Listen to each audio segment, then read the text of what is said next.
American wannabe.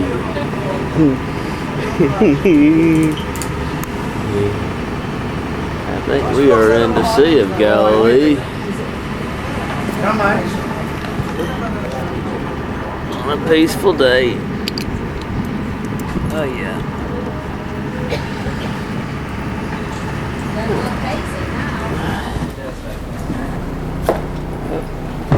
Got my water bottle right there. Wow. Look at that.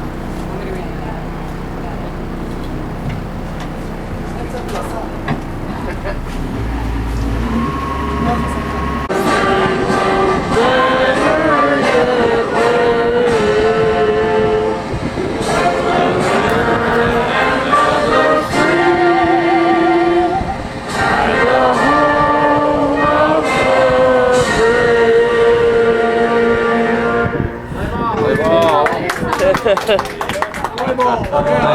you.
Copy of it, or can you make copies?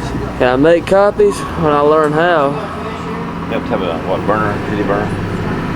Yeah, in my computer I got a program. Today it's a little bit hazy, but we are riding directly to the north, and straight ahead of us, where we'll stop later on, by the water there is a black building with red roof.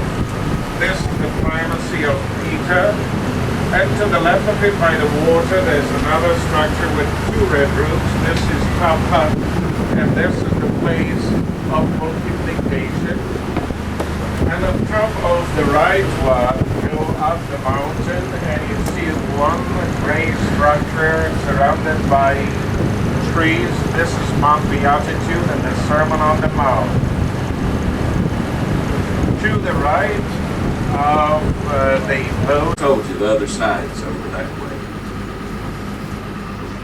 Now when they had left the multitudes, they took him along in the boat as he was. And other little boats were also with them. And a great windstorm arose, and the waves beat into the... That he's who he says he is. Jesus Christ, the Son of the living God. We're going to the place where he asked his disciples that question, north of here. But just to remind ourselves of the fact that he was here on this lake. I'd travel all the way over here just to be on the Sea of Galilee. Let's just pray and thank him. I spent a lot of the night praying and thanking him for letting us be here. And I want to tell you the name, Amnon. And something similar, we guess, is the Hebrew name for this fish, which is better known as St. Peter for obvious reasons, and the official name is tilapia, which you have in your area too. And occasionally we have observed that this fish, when the female gives birth to or throws the fertilized eggs into the water, she disappears. The one who will take over and take care of the eggs until they hatch and the fishlings is the male. Now, as the fish grow, it's the male, when it feels that there is danger lurking in the water, that he will swallow his brood and then let them go.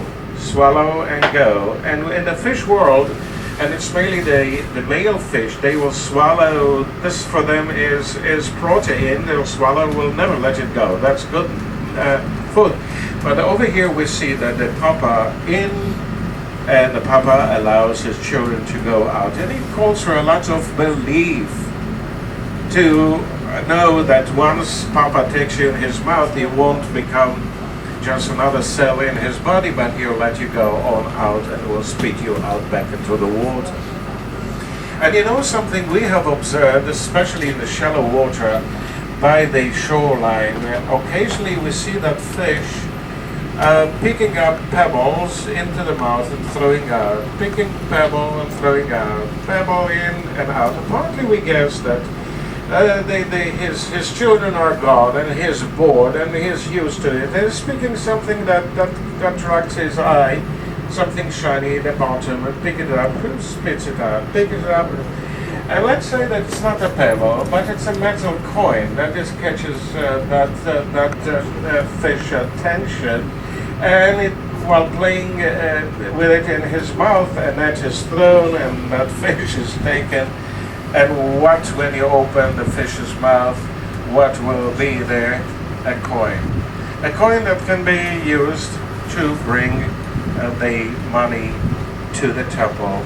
Because before we go to the temple, yes, 3 times a year, as we are recommended by Moses, to bring half a shekel. And why a half a shekel? Because if we don't take care of our church, synagogue, or the temple, certainly, it won't just be, the expenses won't be covered by themselves. So we have to support, and everybody would bring half a shekel for the maintenance of the temple and the work connected to it, and the services and the sacrifice, public sacrifices, and so on. Ladies and gentlemen, do you recall at least one episode and one time that a coin was found in the mouth of a fish? And we do guess it was this type of a fish that later on, for obvious reasons, will become known, and until today, as St. Peter's fish. Friends, the fishermen from